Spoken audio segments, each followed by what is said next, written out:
Oke guys, welcome back to Miracles Channel. Kembali lagi kita membahas soal penalaran umum. By the way, maaf ya, ini part 3-nya agak sedikit lama. Makasih buat kalian yang udah nunggu. Oke, langsung aja kita lihat nomor 1. Oh ya, kalau soalnya udah gue tampilin, kalian langsung coba kerjakan sendiri dulu ya, baru nanti play lagi untuk lihat pembahasan dari gue, biar kita semuanya sama-sama belajar. Oke, kita baca dulu. Jika merasa haus, maka harus minum. Jika minum, maka perlu memakai gelas. Kesimpulannya adalah, nah, ini kita bisa tulis simbolnya ya. Jika merasa haus kita anggap dengan P, maka harus minum. Minum ki. Ya. Ini deh gue tulis di sini biar kalian bisa ngelihat merasa haus P, harus minum ki, oke? Premis yang kedua, jika minum maka perlu memakai gelas. Minum tadi ki ya. Ki, maka perlu memakai gelas, kita pakai simbol baru R gitu. Kesimpulannya adalah, kesimpulannya ini kan bisa dicoret. Kenapa bisa dicoret? Karena sama gitu. Gini deh, contohnya ya gue bilang gini. Jika hujan maka basah. Jika basah maka gue gak sekolah. Jadi jika hujan maka gue nggak sekolah gitu kan. Kalau sama ya udah berarti kesimpulannya P maka R gitu. Nah ini teman-teman hati-hati dalam mencoret ini, karena kalau misalnya di sininya negasi ya nggak bisa dicoret karena beda gitu ya. Kadang gue pernah ngeliat tuh ada yang bilang nih dicoret nih, bisa dicoret ya, padahal di sininya negasi nggak bisa. Atau mungkin yang negasi tuh ini negasi, ini nggak ada negasi yang di premis keduanya, itu juga nggak boleh dicoret ya, salah ya kalau coret dua hal yang berbeda. Dan yang boleh dicoret ya gini gitu. Jadi sama aja kayak ini loh, P maka ki maka R ya kan, berarti kesimpulannya apa? P maka R gitu. Jadi dia memang sama dan arahnya juga sama ke kanan, nih ke kanan, ki maka P maka ki ke kanan, ki maka R ke kanan. Jadi makanya bisa langsung dicoret kinya, kesimpulannya P maka R gitu. Oke. P maka R ini apa? Jika merasa haus maka perlu memakai gelas. Nah, kita lihat opsinya yang A sama B udah pasti salah. Kenapa? Karena ini kan berarti semua ya. Kalau ada kata-kata jika memakai gelas, ini kesimpulannya ya. Jika merasa haus maka perlu memakai gelas. Ini berarti semua yang merasa haus memakai gelas gitu. Jadi kalau ada kata-kata sebagian nih kayak gini nih udah pasti salah ya. Karena di premis juga gak ada kata sebagian. Jadi A dan B itu invalid, salah. Yang C, semua yang memakai gelas tentu haus. Enggak, belum tentu. Tapi yang dipastikan adalah jika merasa haus, maka memakai gelas gitu. Semua yang haus memakai gelas. Jawabannya yang E. Nah, gitu.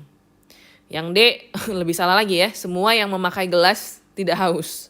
Salah. Yang C itu nggak ekivalen ya dengan E. Kadang masih ada yang suka ngiranya sama gitu. P maka R alias yang E ya, ini opsi E, itu nggak sama dengan R maka P. R maka P itu kan yang C ya. Semua yang memakai gelas pasti haus. Nah, ini itu nggak ekivalen, beda. Ini beda ya. Jadi jawabannya yang E gitu. Gampang kan makanya. Lanjut nomor 2. Nomor 2 ini mirip-mirip lah sama nomor 1 tadi. Tapi bedanya nomor 1 tadi cuma ada 2 premis, sekarang ada 3 premis. Tapi tetap gampang karena tinggal kayak dicoret-coret gitu. Oke, kita lihat dari premis 1. Jika Raymond tidak pergi maka Raymond tidak marah. Tidak pergi ini kita misalkan dengan P ya. P tidak marah, marahnya itu kalau ki berarti tidak marah, negasi ki gitu. P2-nya apa? Jika Raymond pergi, maka Raymond senang. Raymond, P1-nya Raymond tidak pergi tadi ya, berarti negasi P, maka negasi ki. Pergi itu kita misalkan dengan P, gue tulis ya. Kemudian marah itu ki, senang itu R. Kelihatan lah ya tulisannya, gue bingung mau naruh di mana lagi, oke? Jika Raymond pergi, P, maka Raymond senang. Senang ini R ya. Kemudian P3-nya apa? P3-nya Raymond tidak senang. Raymond tidak senang itu apa? Negasi R. Nah, ini adalah kenyataannya atau kejadiannya. Ternyata Raymond tidak senang nih. Yang premis 1 dan premis 2 ini kan janji ya. Janji itu adalah misalnya jika kamu cinta padaku, aku akan memberi kamu bunga. Itu adalah janji. Artinya kalau dia cinta ya dia kasih bunga. Tapi kalau dia nggak terpenuhi nih, aku cinta ini, ya nggak bakalan dikasih bunga gitu.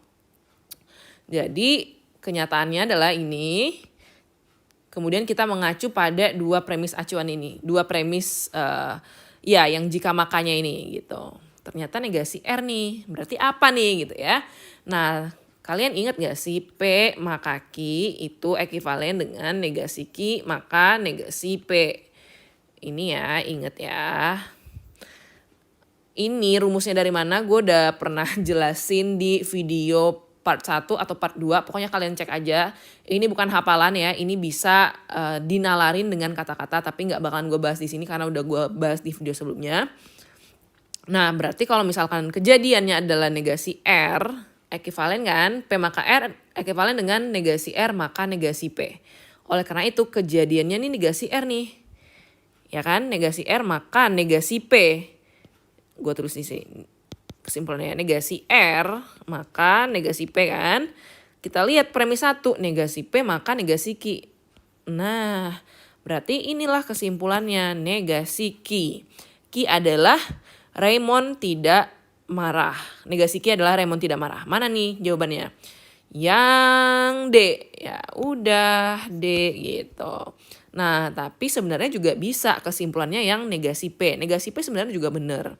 Tapi kalau ada 2 pilihan kayak gini, kita lihat yang paling ujung. Yang paling ujung itu adalah, nih paling ujung di kesimpulan ini adalah negasi Q kan.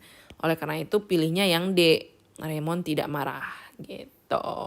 Tapi misalnya ini nih gak ada nih opsi ini. Ya jawabannya yang A. Raymond tidak pergi. Ini loh negasi P. Gitu. Oke? Paham ya kenapa jawabannya D. Sebenarnya yang A juga valid. Tetapi yang D itu lebih tepat. Karena ada lagi kesimpulan yang di ujungnya. Gitu. Oke, gampang ya. Kita lanjutkan nomor 3.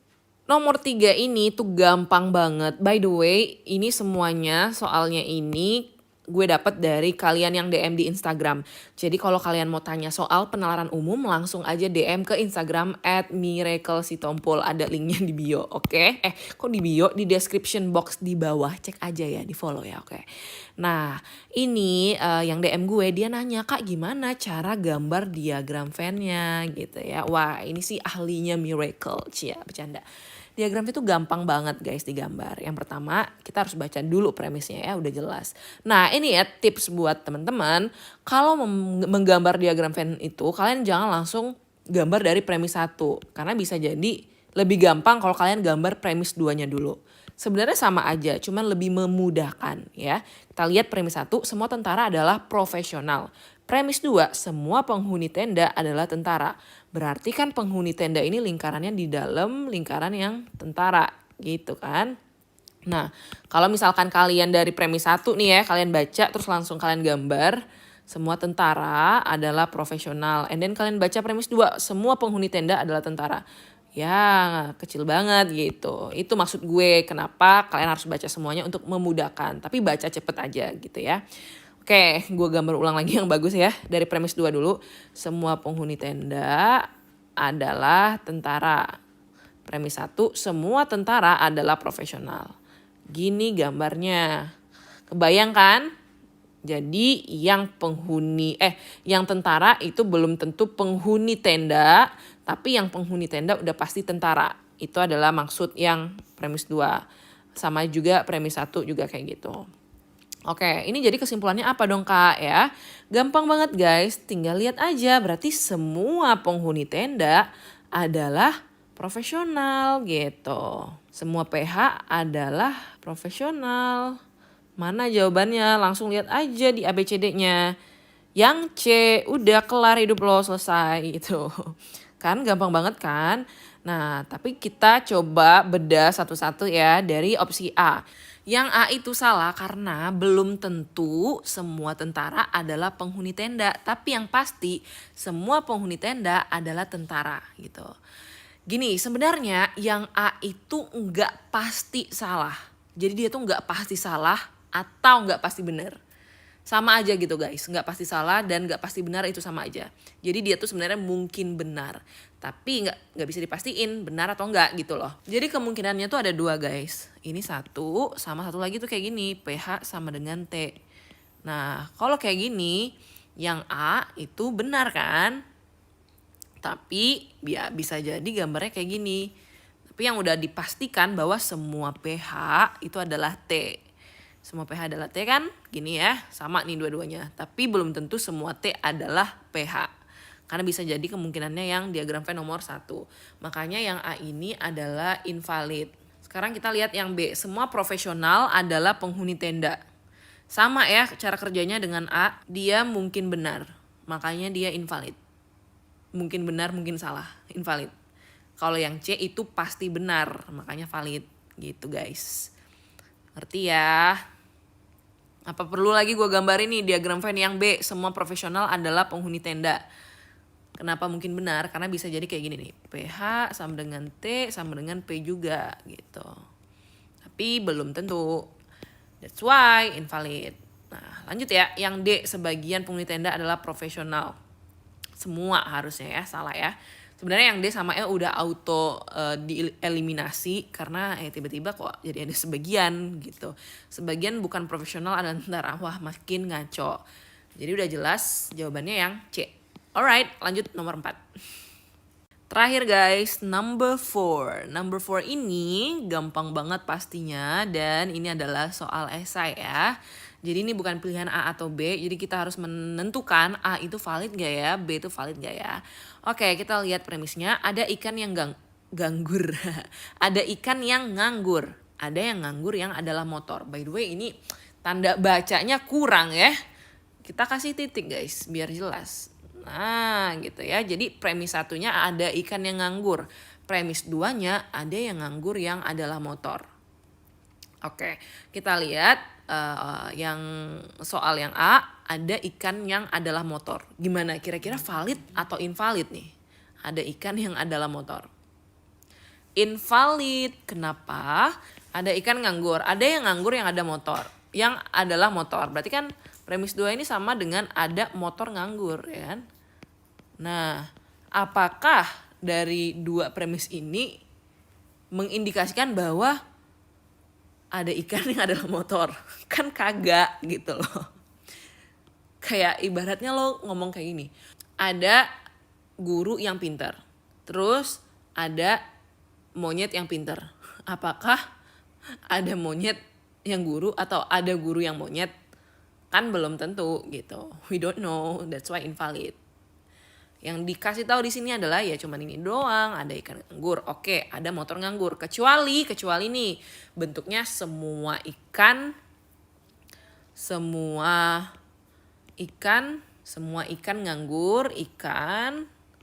nganggur, semua yang nganggur motor. Nah, berarti semua ikan adalah motor gitu. Tapi kan di sini ada. That's why yang A itu invalid gitu. Yang B ada motor yang nganggur. Ada yang nganggur yang adalah motor itu sama aja dengan ada motor yang nganggur. So yang B ini valid.